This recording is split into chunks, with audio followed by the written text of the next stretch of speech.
Welcome everyone to our first MAiDHouse virtual book club. We are going to be talking and discussing Dr. Stefanie Green, This is Assisted Dying. So we actually encourage everyone to get engaged via the chat. This, as it mentioned, is being recorded, and we thank our sponsored Type Books who are helping us host our first virtual book club. As you will see, we have a diversity statement in the chat, and just that's the way we are going to engage with each other. It's also really important that we take a moment to acknowledge that yesterday was National Indigenous Day, and also that the land that we are standing on. In addition to thinking about the land we need to think about the things that we can do in terms of moving forward for the Truth and Reconciliation Commission of Canada calls to action. So we acknowledge as a virtual event, we span many traditional territories. For the host of this meeting is on the traditional territory of many nations, including the Mississaugas of the Credit, the Anishinaabe, the Chippewa, the Haudenosaunee, and the Wendat people, and is now home to many diverse First Nations and the Métis people. We also acknowledge that Toronto is covered by Treaty 13 with the Mississauga of the Credit. Please take a moment to ground yourself of where you are, and again, think about what you can do to implement the Truth and Reconciliation Commission of Canada's calls to action. Thank you to our donors who help make this possible to offer our free event, and to Type Books who is hosting this event with us. I'm now pleased to introduce Stan Byrne, who is our moderator and a panelist for today's virtual book club. Stan is a marketing and communications director at a litigation firm in Toronto. Her interest in business and marketing developed while running a yoga studio for several years before seeking out new challenges in the legal industry. During the isolation of the pandemic, Stan became interested in how community supports can assist people at end of life. Stan is a hospice volunteer, a volunteer member of MAiDHouse Communications Committee, and has trained as a death doula. Stan, over to you to moderate our first virtual book club. Thank you so much, Tekla, and I'm honored to be here today. And I also want to recognize the people in the chat who are joining us from all over the country. Welcome. I'm also honored to be part of the Communications Committee at MAiDHouse. So I wanted to start today by introducing our panelists, beginning with the author, Dr. Stefanie Green.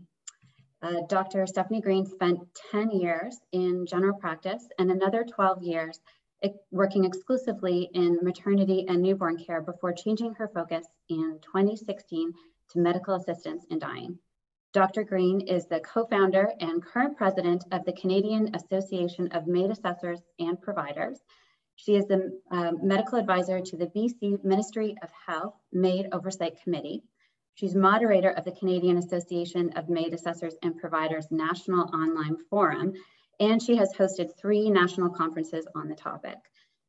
Dr. Green is clinical faculty at the University of British Columbia and the University of Victoria, and she lives in BC with her family. You can find out more about Stefanie at stefanigreen.com, S-T-E-F-A-N-I-E green.com. And I also wanted to introduce Dr. Bill Wong. Dr. Bill Wong is on the board of MAiDHouse.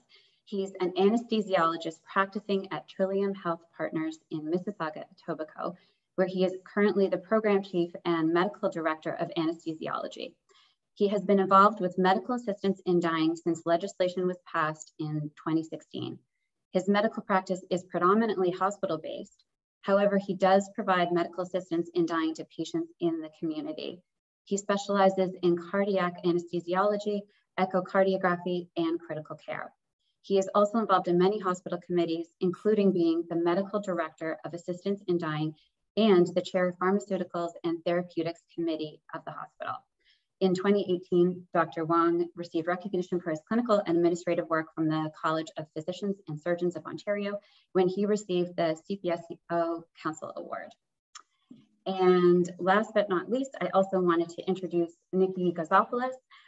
She has been in the health and wellness industry since 2007. She began her journey into the world of well-being by first becoming a Pilates instructor, followed by a yoga certification, and then venturing into the world of energy healing by becoming a Reiki master. Her skills and encounters over the years, combined with her lived experience of supporting her own father through MAiD, sparked her deep desire and calling to become a certified death doula. Her desire to help educate and assist those looking for support, coupled by her intuition, warm and loving approach, offer the space, energy, and insight into supporting those going through MAiD process. Nikki currently holds a position as an advisory committee member for Bridge C14, which is a nonprofit organization offering a network of peer-to-peer connections and community supports through all stages of medical assistance in dying. So welcome, everybody. Thanks, Stan. Thank you. Thank you, Stan. So we're here today to talk about Dr. Green's beautiful and thought-provoking book, This is Assisted Dying, a doctor's story of empowering patients at the end of life. And this event is a little bit different from a traditional panel discussion. It's a book club discussion, kind of like a giant book club discussion with everybody here, where the panelists are going to be sharing their thoughts after reading, or in the case of Dr. Green, after writing the book. And because it is a book club discussion, I really want to encourage as much audience participation as possible today. So many of us, or most of us, are here because of our own personal connection to MAiD, and all of these stories and connections are really important, and we want to hear from everybody. If you haven't used Zoom before, I'm very jealous, but also you can, just so you know, you can use the chat function, which is just, it should be in the bottom of your screen, or the Q&A function, and I'm going to be moderating or monitoring those. If you have a burning question, if something in our discussion sparks a question or an idea, then please put it in the chat. I'm in charge of reading the questions, but not of answering them. That's what our panelists are for. So to get us a little bit warmed up using the chat function, audience, off-screen book clubbers, joining us today, the first question of any book club is, have you read the book? So if you want to put that in the chat, are you part of the way through the book? Yes, good. Okay. Is it on your nightstand? Are you planning to read it? Have you ordered it from Type Books? It's like coming in the mail. Oh my goodness, we have some really dedicated book clubbers. Wonderful. Yes, I loved it. Great. Okay, excellent. Wonderful. Okay, thank you. So Dr. Green, I know you've read the book. I have a few times. Yeah. Do you want to start us off today just with a little short excerpt from This is Assisted Dying? Sure, thanks, yeah. It's right from the beginning of the book, actually. What if you could decide at the end of your life exactly when and where your death would happen? What if instead of dying alone in the middle of the night in a hospital bed, you could be at home at a time of your choosing? You could decide who would be in the room with you, holding your hand or embracing you as you left this earth. And what if a doctor could help ensure that your death was comfortable, peaceful, and dignified? What if you could plan a final conversation with everyone you love? You might never look at death the same way again. When MAiD became law, I found myself at a crossroads. I'd been practicing medicine for over 20 years, trained as a family physician, and focused on maternity and newborn care. As a maternity doctor, I prepared women and their families for birth and the profound transition that a new baby would bring to their lives, and I delivered their babies and helped them through those first chaotic months. But when the law changed, I changed course with it, learning everything I could about this newly emerging field so that I could support people with their final wishes and their transition at the other end of life. Thank you. That's beautiful. And it kind of lends itself to the first question that I wanted to ask you and the panelists today. In the book, there's this word that comes up over and over again is the word delivery. And it begins with the book begins with your career transition from obstetrics to being a MAiD provider and assessor. Can you tell us a little bit about why you began to use the word delivery in your MAiD practice? Yeah, sure. I think when I started doing this work, I noticed that everybody around me, and myself included to some extent, we all struggled to find the right words to use for what was going on, what was happening. You know, Was it a procedure? Was it a scheduled death? Was it a MAiD, as if that was a noun on its own? And most people couldn't really decide what to call this. And in fact, most people just stuttered through the conversation with me. And I tried out different terminology myself to see what would stick and what felt right. But it was pretty awkward. And I have to say that for most people, it still is. Through my years practicing maternity care, though, I came to understand that my role in the room, my role with patients was really to be a guide, to guide them through a completely natural and normal process that was going to be happening and unfolding whether I was there or not. And so my job was really to use the knowledge that I had to help prepare people to go through this new and exciting and intense and a little bit unpredictable event. So I was hoping to guide people through that transition from patient to parent, or from couple to family, right? That was really my role. And yet at the same time, when I was there in the room doing a delivery with patients, I was also acutely aware that I wasn't the most important person in the room, and that when that big moment happened, when I was able to place that baby onto the chest of mom for the very first time, it was really my role to gracefully slip away. It wasn't for me to insert myself in the celebration of the moment. That didn't seem right. And what I found really quickly when I started doing assisted dying is that you could say almost the exact same thing. So a lot of really similar elements, right? So it was intense, it was highly emotional, there was lots of family dynamics around, it was one of the most important days of somebody's life, and I was there as a knowledgeable guide to help people through this really intense and important time, and at the same time acutely aware that I wasn't the most important person in the room, and at some point I should gracefully slip away. So I quickly discovered that the skill set that I developed delivering babies was, in my mind at least, directly transferable to end-of-life care.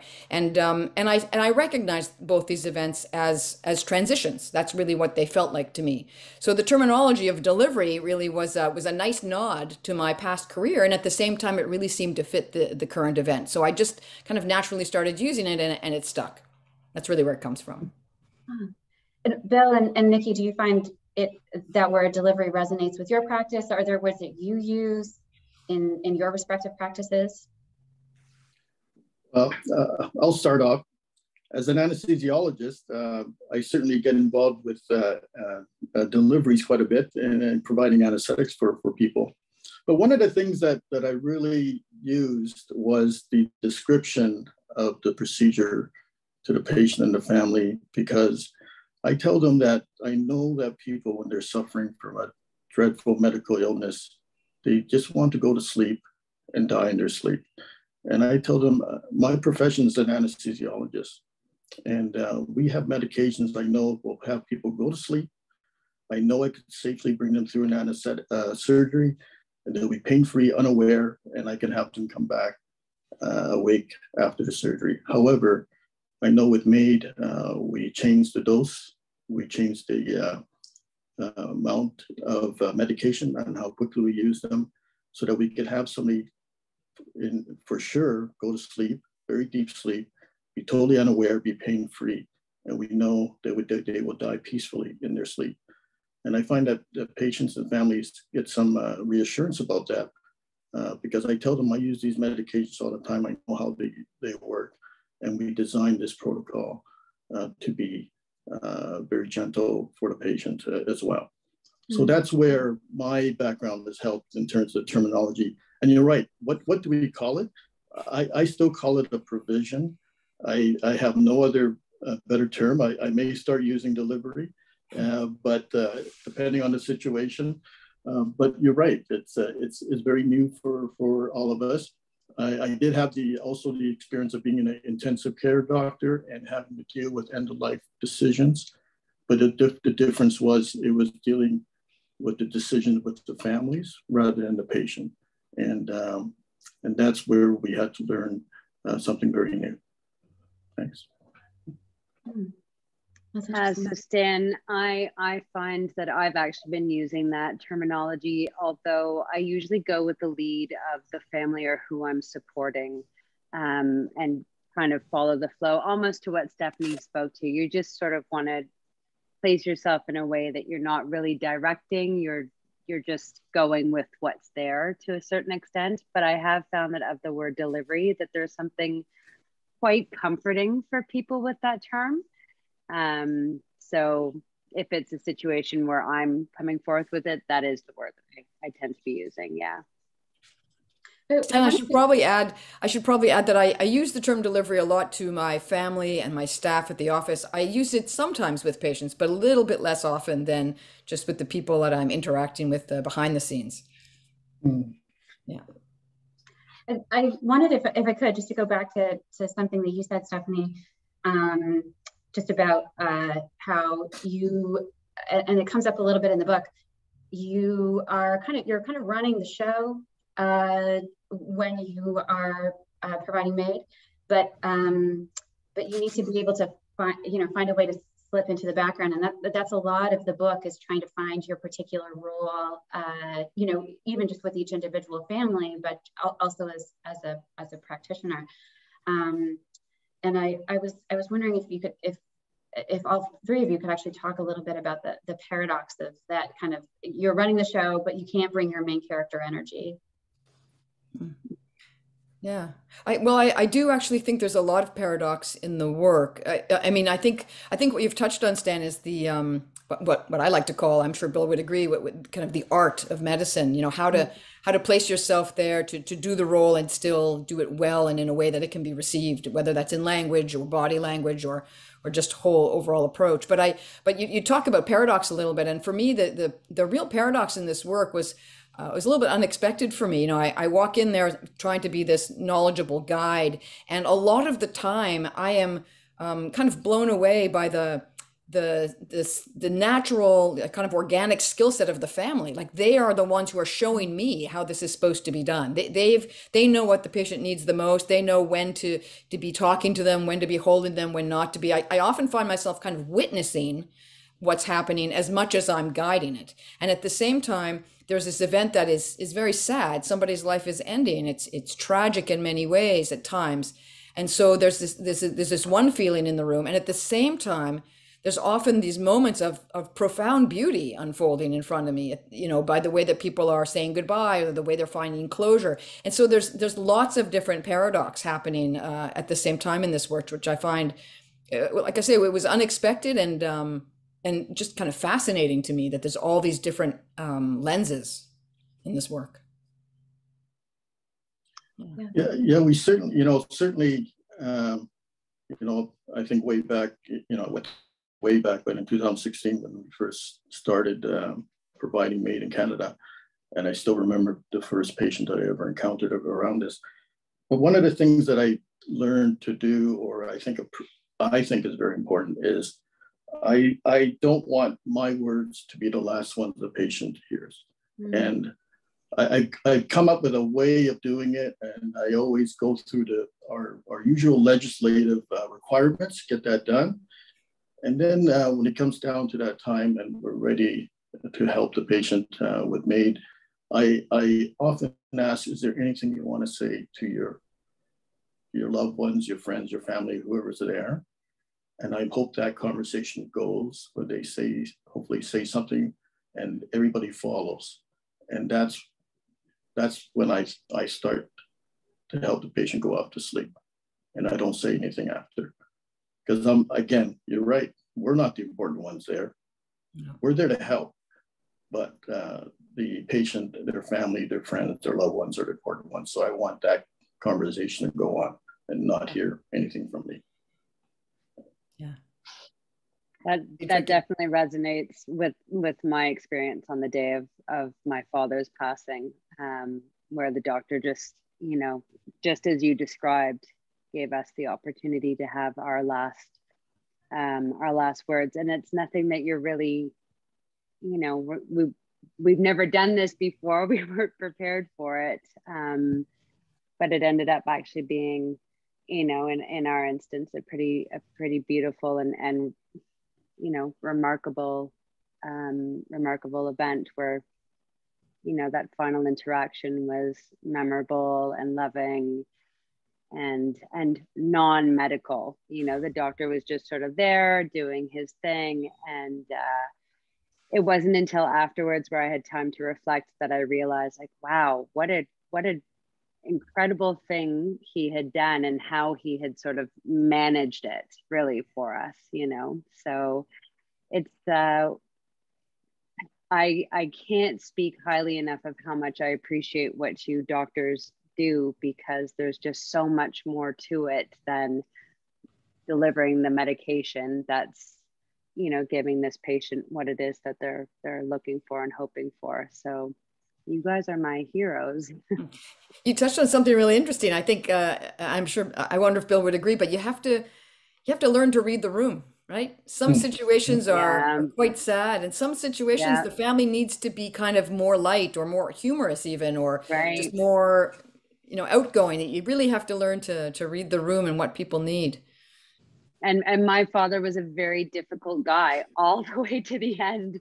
And the doctor was just remarkable with it.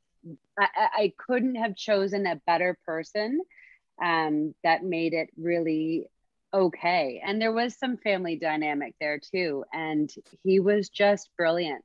So we were very, very lucky in that respect. Yeah. So I have two questions from our off-screen book clubbers. And one, I think that kind of really ties into just what we're talking about right now from Sarah. I'm incredibly moved by the humility of these doctors. My partner had MAiD, and after years of trying to get help from many specialists, so we were really used to the arrogance and dismissiveness of specialists, particularly when they couldn't help her. But our MAiD experience was totally different. Do you think there's a particular kind of doctor who gets involved with MAiD, and one who can defer to the expertise of a patient, so patient-centered and family, while still playing this crucial role?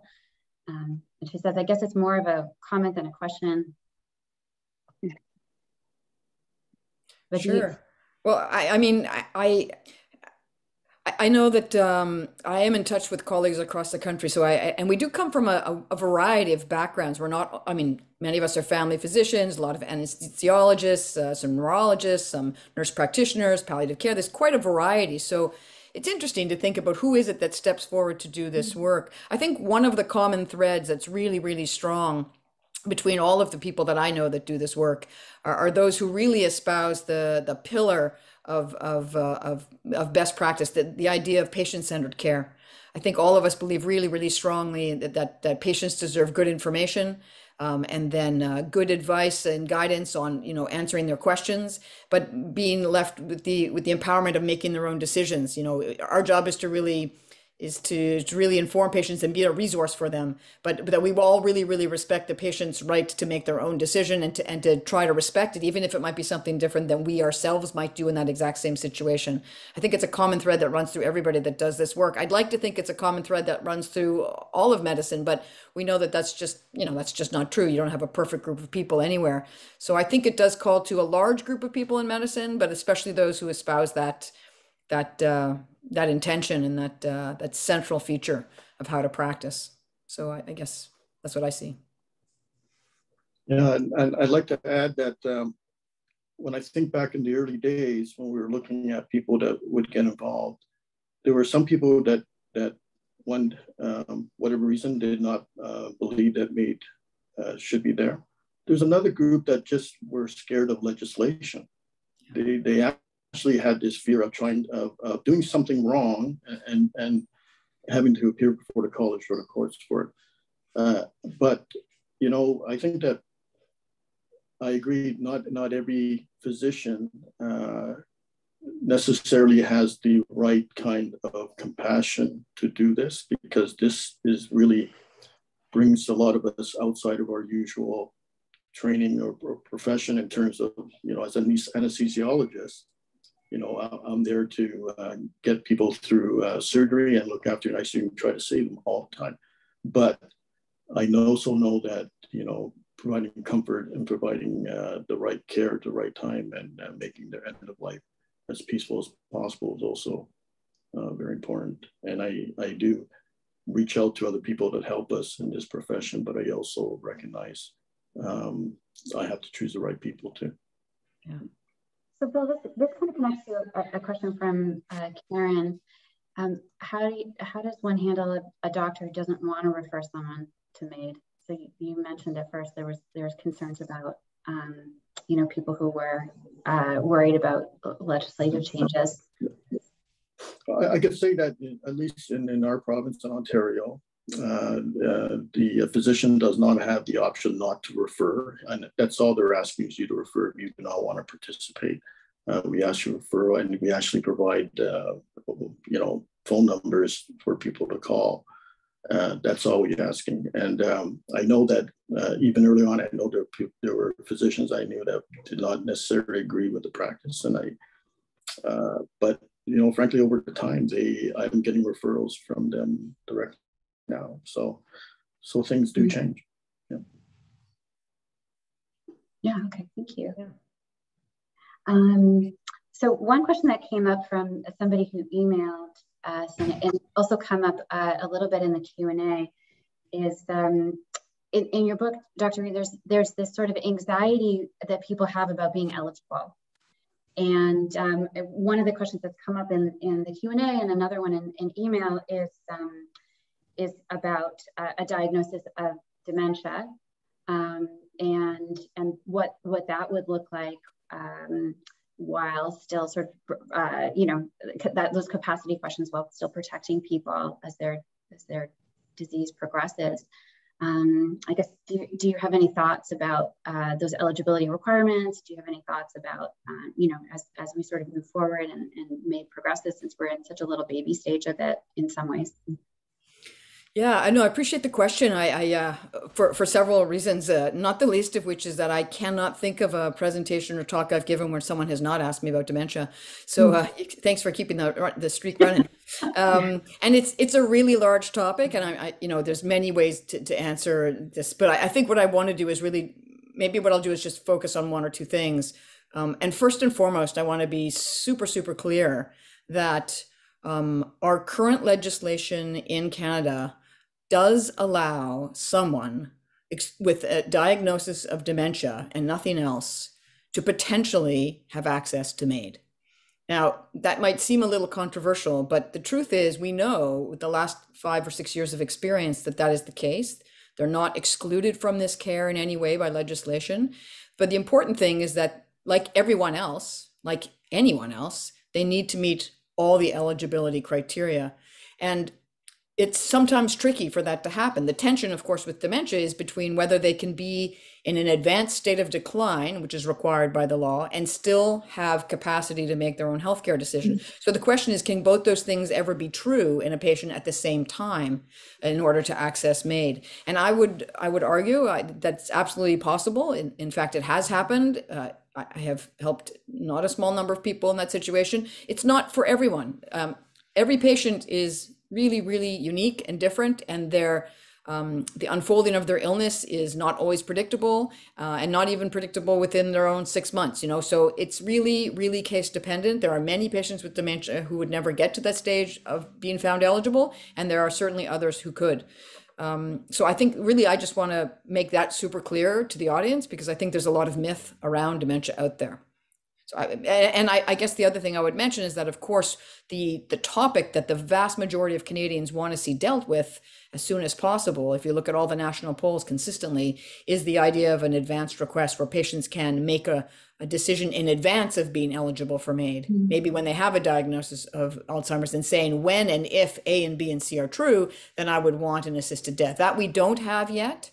I think there's going to be a really robust discussion in this country about that in a very short period of time. So I think that will change how people with dementia approach the concept of MAiD. So that's really the issue to look for. Yeah, and also, along that same line is, although we are, in a way, specialists in providing medical assistance dying, we also learned about it as we went along. And so from way back, I would ask more experienced providers or assessors, or my psychiatry colleagues, or whoever I would need to get a better understanding of their disease process or assessment of their capacity. So we reach out to our colleagues with that expertise to help us make these decisions as well. Yeah. That's a really good point. Our understanding and our practice has evolved as we, and rightly so, because I think we all started off, I mean, Bill and I were both there in kind of day one, and it's you're much more cautious at the beginning. You don't really know. And as you get more experienced and you learn from each other and you learn from experts, 2-3 years later, you're practicing in a more robust way. So I do think practice will continue to evolve. And this is one area where that's probably true. So we have a question from the audience. Given how public Stefanie has there been a big backlash that Stefanie, you have felt personally, and how have you managed that? She noted her husband died with MAiD with very little negative response, but there was some, and it felt like I was very much being judged for having facilitated it. That's really hard. Yeah, thanks for the question. Thanks for caring. I'm always a little shy to answer that. I've been fairly lucky. I did decide from very much day one that I wouldn't do this in a hidden or secret way. I was always quite public about my practice from day one, in an effort mostly to help inform the public about what MAiD was. I really felt like until people knew what it was or understood it, it would remain kind of behind closed doors and in dark, scary places. So I made that decision with my family. And so I've never shied away from talking about it publicly. And now, of course, with the book, there's a lot more attention. I do live on the West Coast in Vancouver Island, where the uptake of MAiD has been extraordinarily high. The population out here has truly embraced the addition of this medical care. And as such, I think I've been pretty lucky, because other than, a handful of letters and comments about faith-based comments about what will happen to my soul, so far I've been pretty lucky. I haven't had a personal attack that I would say has tainted my efforts. I do have colleagues on the island who've had some other issues, and certainly I have colleagues across the country who faced a lot more aggressive maneuvers. So to date, I feel very lucky and not deterred from continuing my path to speak publicly about this work and to continue to bust the myths and let people know what it is. So I am planning to continue to do that. But I recognize it's not that way for everyone, and my heart goes out to those who faced a lot of trouble. What's your experience, Bill? Very similar, and I've had threats. I've had people come to the hospital, mention my name, and security had to investigate. But overall, it frankly didn't faze me. I had one episode where a family member or family friend of a patient complained to the police, and the police actually gave me a call because the police officer and also the family friend didn't really understand MAiD and how this was done. So these things happen, but it doesn't faze me. I will still put, again, just like Stefanie certainly has, I will still put my name quite forward as a MAiD provider in our community. And I think that most of the providers I know are very similar in terms of not hiding. I remember the first few days, first few months at the hospital, I would walk on a certain ward, which I wouldn't, as a anesthetist, would never usually go to. They would ask why I was there. And then my face became, in a way, in this hospital, the face of MAiD. And initially, I could tell people around you looked at you differently. But I could tell you now, it's not like that now. I think that they certainly respect MAiD. They understand. When they see me coming down, they ask if there's anything I could help them with. They could help me with in helping to find a patient I'm looking for, and also anything else that they want to do. So that has raised, I think, awareness and acceptance over time for MAiD in our community. Stan, I'd be curious to hear from Nikki about whether my idea is true or not. But I do think that because people like Bill and myself have been a little bit more outspoken about MAiD, and the spotlight has kind of continued to shine on the topic. I mean, I wonder if it's brought other people and allied health members to the field as well, who maybe wouldn't have necessarily beforehand. I think one of the things we've all been struck with doing this work is how incredibly diverse and multidisciplined the team is. In order to do this work well, you can't just be a lone wolf. You need social work and pharmacy and nursing and IV care and death doulas, and there's a whole team of potential people out there. And I think that public spotlight has allowed more people to step forward than maybe would have. I don't know if that's been your experience, Nikki, or if I'm making that up. So I'm not totally clear on what your question is, Stephanie. Do you think that there are more people coming to lend their skill to this care than would have otherwise? I mean, I believe so. I like to believe so. I like to think that part of what's drawn me to it is to, when I was going through this with my father 3 years ago, I felt very much alone. And so I wanted to help educate people and get the conversation going and try to, change the culture, this sort of death denying culture of how do we make this easier for everybody in the long run? How do we sort of ease the fear? And, certainly I experienced some with family members of, how could you, I really advocated for my father. My father at the time was a track 2 person when, I don't know how much everybody knows about this, but track 1 versus track 2, my father wasn't necessarily really eligible in the very beginning when we were trying to access MAiD. And I came up against a lot of people who were like, how could you do this?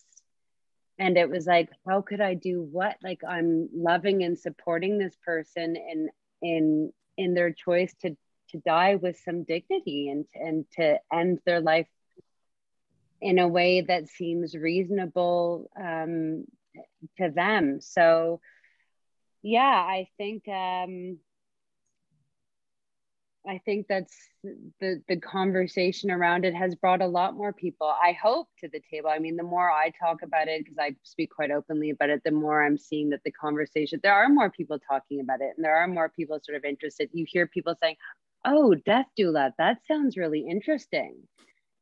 So I do think that there's a shift. I do feel that there's more people who are, for lack of a better word or phrase, coming out of the woodworks and wanting to support this kind of work. And we need it because there are, as I was very aware, there's lots of holes in the system. And that's sort of what I feel like I'm doing, is just kind of plugging those holes.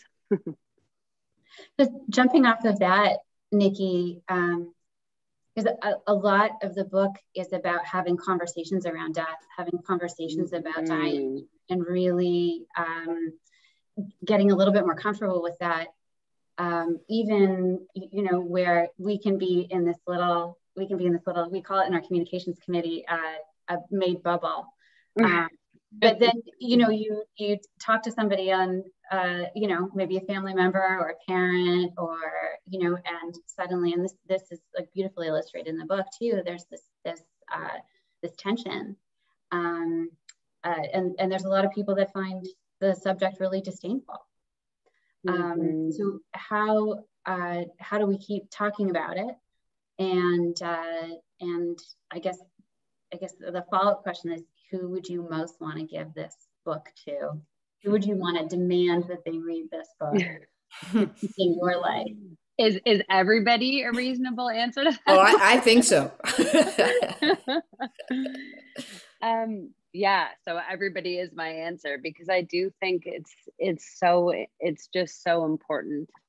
It's just so important. And the more we can understand where we're all coming from, and there's such humanness to Stefanie's book. I mean, the way that you've written it really just, it's not all beautiful, right? There are some not nice moments. There are some hard conversations, but they're conversations that need to be had, and they're conversations that are way better had beforehand rather than after, the unthinkable happens, and then we're at a loss, because it's like, well, what would that person have wanted? Or what could we have done differently? And, when people sort of hear that I'm a death doula, they're like, oh, that's sort of morbid. And I'm like, you know what? I don't see it that way, because so much of this work has actually taught me and inspired me how to live more fully. And I think Stefanie's book actually really gives a beautiful glimpse of that in several stories. Thanks. I appreciate that. Yeah. I think people ask, like Stan, you're asking how to have those conversations. I mean, first of all, I'd really acknowledge it's easier to say than to do. I mean, it's easy for me to stand up here and say, you should all be talking about death and dying. But actually, I actually took a long time before I got around to doing that myself. It was probably a couple years in before I had a really deep and honest conversation about end of life stuff with my own partner. So I don't want to pretend that it's simple. It's not. But one thing that I've learned through working with people and trying to have those conversations about what's important to them at end of life, or how much they want to talk about MAiD or don't want to talk about MAiD, is just the approach of asking permission. I think that the key, if you want practical advice, it's ask permission and stay curious. It's a little bit, I like to say I don't know if that's controversial. It's a little bit like sex. Like death and sex are a little bit the same, because, it's like having a conversation with your teenager about sex. You got to ask permission if you can talk about it. And then you got to stay curious when they start talking, right? It's the same, can we talk about this? Do you want to talk about this? Would it be okay if we talked about this? I think we should talk about this. Can we talk a little bit about this in particular? Asking that permission. And then as they start to talk, just shut up and listen and stay curious. Well, what do you mean by that? Or what does that look like for you? Or when you say such and such, what exactly are you saying? I think if you just keep those two things in mind, that's how you're going to get into those conversations. Just think, Absolutely. Death, sex. I remember looking at this book and says, you know what, I'm going to give this book to every doctor that approaches me about MAiD, because I can explain the legislation, I could explain the medical protocols, I could show them that stuff, but I cannot, the way this book has explained the human side of death and MAiD. And actually, I'm going to go even further. I'm going to bring this to our Dean of Medicine, that every healthcare learner should get this book and read it when they start medical school, nursing school, whatever. I think every healthcare provider could learn a lot from this book, actually. Thanks. I think it's a great idea, but I think that's lovely. Thank you. That's a real compliment. I think also starting the conversation with kids. I think we tend to think we're protecting our children by not talking about death. And I think we're actually doing them a disservice. And I think we're actually doing ourselves a disservice, because my children never stop blowing my mind at their insight when it comes to death. I mean, it's just like, oh, wow, what a beautiful, I was having a moment of my grief for my dad had been triggered, and my 6-year-old said to me, oh, but mommy, don't worry, your daddy lives here and in here, it's okay. And I was like, right. Thank you, 6-year-old. And we speak very openly about it in our household, and I think that that's the beginning of the change as well. So yeah. There's good evidence, actually. I mean, for those who like to be rigid and science-based, there's good evidence that talking about end-of-life care with children reduces anxiety, increases trust in the medical system. It's all good outcome. In fact, shielding them from those conversations does the opposite. So I think age appropriate and asking permission, but still really important. Yeah. 6-year-olds are geniuses and honest.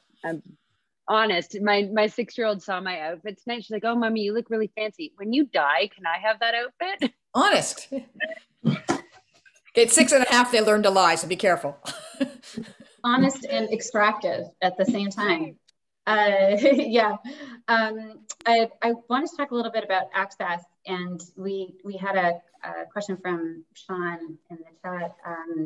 Dr. Green, you mentioned in your beautifully written, I described it to my partner as equal parts process and art, just like Dr. Green's MAiD book, the socioeconomic race education divide in terms of who is pursuing MAiD when you began practicing, and do you see a divide shift in the years that have gone by from 2016 in terms of who is accessing the service, or has there been no shift in that?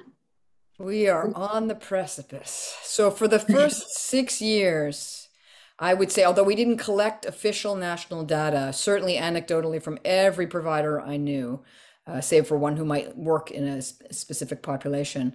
We know and we see in international jurisdictions that the great majority of people accessing MAiD are from higher socioeconomic classes. They're well-educated, predominantly white, like 90% predominantly white, that kind of background. I think that shifts a little bit through the 6 years, in that in the beginning, I'd say those who were from more disadvantaged or marginalized communities probably didn't have access to MAiD, didn't know about it, weren't offered it, probably had more issues accessing the care. That was really the issue, more than the fearful, oh, they're going to be pushed into MAiD or they're going to be coerced into MAiD. It was more like they were coerced out or didn't even have the opportunity. And there's a little bit of qualitative data showing that for the first couple of years. So I'd say there's been some expansion of access in general for a more wider community, simply because there's more structure in place. So we do see a tiny shift over 6 years, but I do think that with the change in the law last year, with the amendments and the advent or the inclusion of using track 2 patients, those who aren't actively dying, or those who aren't near end of life, or whose natural death is not reasonably foreseeable, this has opened up the potential for people to access MAiD who have kind of chronic, long-standing issues. Predominantly, we're seeing chronic pain syndromes, and in my experience, people with chronic pain syndromes or track 2 patients tend to be patients who've been not well served by the medical system. They tend to be a little marginalized. They tend to be from lower socioeconomic backgrounds, and so I think we're going to see a change in that data. By virtue of track 2 being available. I don't think there'll be reams and reams, because track 2 is really, really difficult, and they're having access issues just finding care. And we are going to start collecting data on race and ethnic background and cultural identity, gender. That stuff's going to be starting in January of 2023. They'll wait a whole year to get data, and we'll see that report in the summer of 2024. We'll start to see the beginning of that data. So invite me back then and I'll give you a better answer. But I think we'll see some shift, but not a huge amount. If we look at other jurisdictions around the world, we haven't seen a great change over 20 years. Yeah, thank you. That's a great answer. I don't know, Bill or Nikki, if you have any additional thoughts on that, or Nikki, if you're seeing anything with your death doula clients. All I could say is I practice in a region that's very cosmopolitan, in terms of, very probably one of the most diverse in Canada. And yes, I see patients of all ethnic backgrounds, race, color.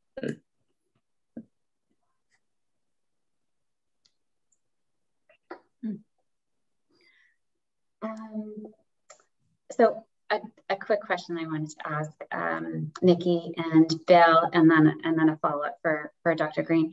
Was there a patient story in the book that really stood out to you in particular? And Stefanie, is there a patient story that you think could be turned into a full-length book? As often I wanted to learn more, and please say the clown.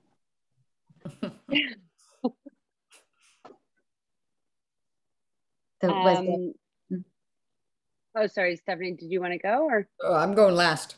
Okay, so I mean, all the stories touched me in one way or another, but I suppose as I was reading the book, I started thinking about me and my husband quite a bit, and the story of Richard and Meg, and the day of Richard's provision, and they'd been all dressed up and always sort of put together, and then she answers the door in her robe, and how they both kind of just snuggled up into bed together. And it brought me back to the delivery bit a little bit as well, because they wanted to die together, sort of naked, skin to skin in bed. And I just thought that it was beautiful. And I haven't proposed that to my husband yet, because I'm not sure how he'll respond. But I just thought that was such a lovely way, just as we come in, to sort of go out the same sort of way in the arms of your loved one. It just really, it really touched me. So that's the one that got me the most. Thanks. There's actually, again, many stories that in one way or another brought back memories for me. I'll quickly mention three that I do want to bring up. One was in the story Edna with MSA, which is multiple system atrophy. Again, first time I personally have ever seen that as a doctor was around MAiD. And the line that I like to quote here is that, you know, Edna reached a place in her illness and most importantly in her suffering where she believed it was right for her. And that just shows you that, you know, MAiD is about bringing back the autonomy that these people have lost. And this gives them that final ability to make the choice for themselves. And the other story is very touching. It's the mother losing their daughter to cancer. I had a recent one where a young woman developed, unfortunately, ovarian cancer. And she had a nice, good, long talk with her mother about her impending passing. But what really got me was next, the patient's 3-year-old daughter came by and said a goodbye. And I was sitting on a couch. I put my head down just because I was already weeping and I wanted to just disappear. It was such a touching moment. I'm trying to explain to that 3-year-old that mommy is going to sleep forever. And in the other case, as more of a medical curiosity, a patient that Stephanie provided to, which had no diagnosis. And I had one as well. And what we did for the family was that the coroner's office was participating, and they actually created a coroner's case from this patient to help find a diagnosis, to help find closure for the family as well. So those are the three stories that I read from your book that really touched me. Thank you. Thanks, guys. This is very meaningful to me. I really appreciate hearing from my peers. This is beautiful. Thank you so much for these words. Your question, Stan, though, about whether there's a story that could be like a full book. Of course, you know that I'm going to say that every one of these stories could be a full book, right? I mean, but I think without sounding cliche, I think I want to remind myself and I remind everybody here that each person, each life is a full-length documentary movie and then some, right? There's one of the most fascinating parts of taking the history is not the part on the form that I have to fill out. You know, there's lots of check boxes and things we have to do to prove eligibility. But my absolute favorite part of doing the assessment is when most of that's done and I just, or at some point we start and just kind of talk through someone's life. Where were you born? Where did you go after high school? What did you do? When did you fall in love? Do you have kids? You got grandkids? Like just kind of, and then they start telling me about their lives and what kinds of careers they've had and why they shifted and why they moved. And everybody has a story. Every story is a book. And it's lovely to get all that information from people because they're not just the patient in the bed who I'm going to treat in a month, right? There's these whole lives. There's whole lives, and they're fascinating. And some of the people we meet are really fascinating because these are pretty kind of stubborn and outspoken folks who really know what they want. So they've often lived lives that reflect that in some way. So I'd have to bug out and say that every single story in this book is a book. And I do remember them, and I remember all those details about them, and I love that about this work. But everyone's life is a book. Even people who think their life is not a book, it is. Yeah. That's actually like it's a perfect answer. And Bill, I kind of knew I would cry at one point during this book club meeting, and you were the person who made me cry. So thank you. So the last question of book club today is the last question of the book. And the last question of the book is what's important to you? And I feel like we can't talk about death and dying without talking about some kind of bucket list. If we're blessed with another 6 months, what is one thing that is important for you to do or feel or see or accomplish in the next 6 months? And I want to note this is being recorded, so you're stuck with it. And audience members, if you want to put it in the chat, what do you want to do, feel, see, accomplish in the next 6 months? Nikki, can I start with you? Sure. There was a thing on Instagram yesterday. It was a little like montage, and it was a song that was like dust, dust, do. It was basically just speaking to the tasks of a mother, like, you know, get your to-do list done, clean up, do this, do this. And then it was like, but that's not all life can be. That's not all it should be. We have to be with our kids and be in the moment and do the things and not just the to-do list. And those kinds of thoughts always occur to me, but it really just struck. We've all had COVID in our house this week, and I'm just trying to get through it. And I was like, okay, but I can still sit down and just read a book with my kids and just be, and not worry about the end of the school year and the this and the that. So, I mean, this book and these kinds of conversations always just sort of remind me of being as present and in the moment as possible.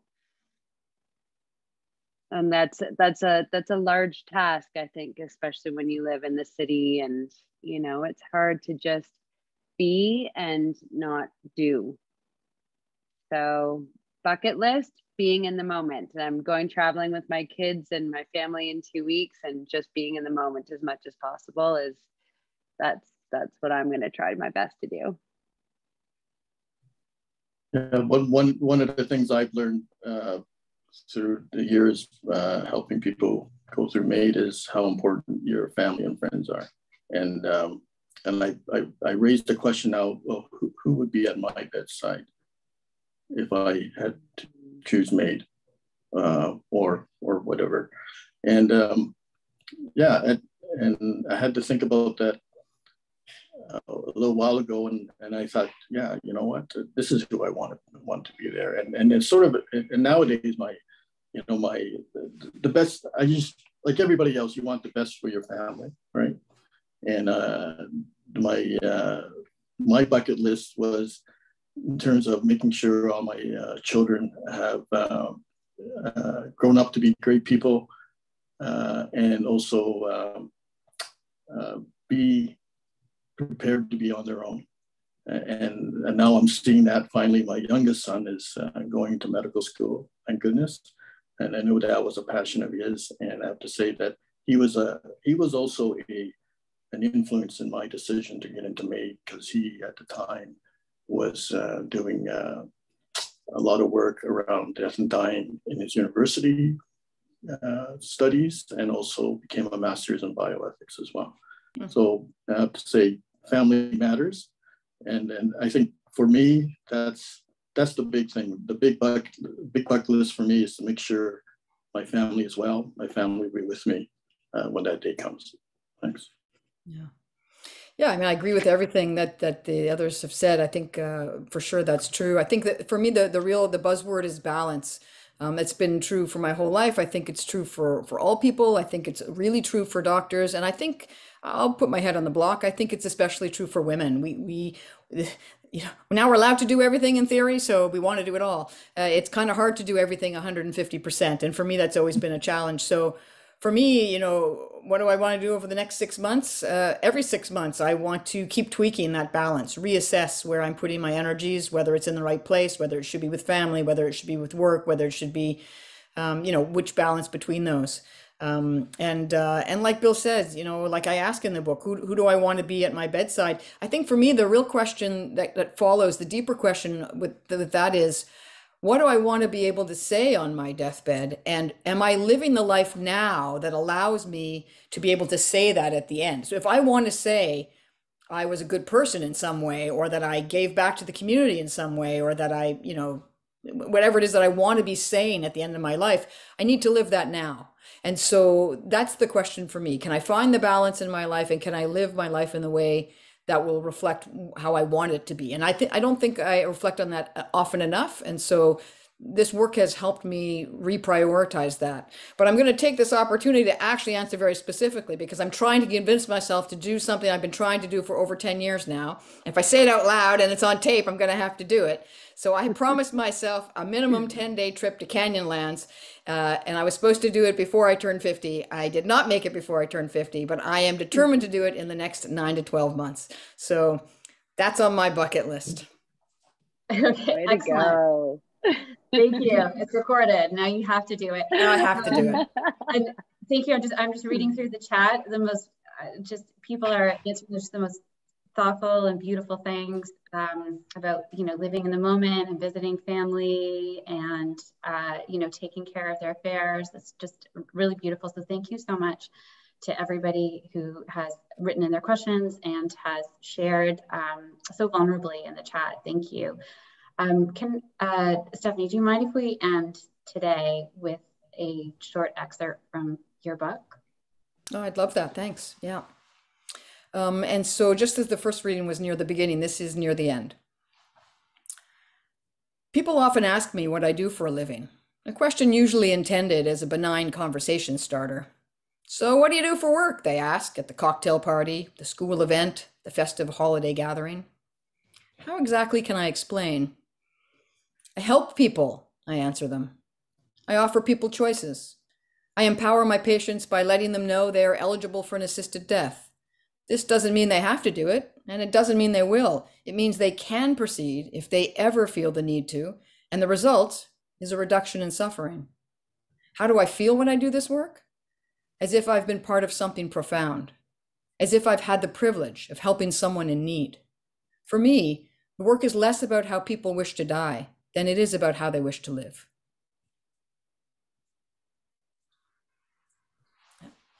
Thank you. Thank you. Thank you, Stefanie.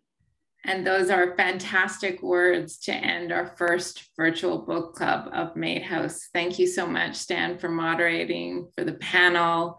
I think one of the things I've been hearing about the book from many with the MAiD providers that we work with at MAiDHouse is that could have been me. I could have written that story, that it's very reflective. So you intertwine some of your own personal motivation and origin story, but in terms of the experience with patient, it seems to be there's a lot of shared experience and was just so well summarized. So thank you everyone for participating. For our virtual book members, really glad that you got engaged and asked the question.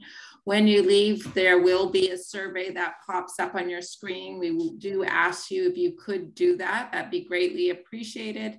Please do subscribe to our newsletter and you'll hear about more events. We do hope to do a virtual book club maybe once a year, given how successful this went and how people shared their thoughts and comments. So thank you so much for joining us and take care. Thanks, everybody. Thank you. Thank you.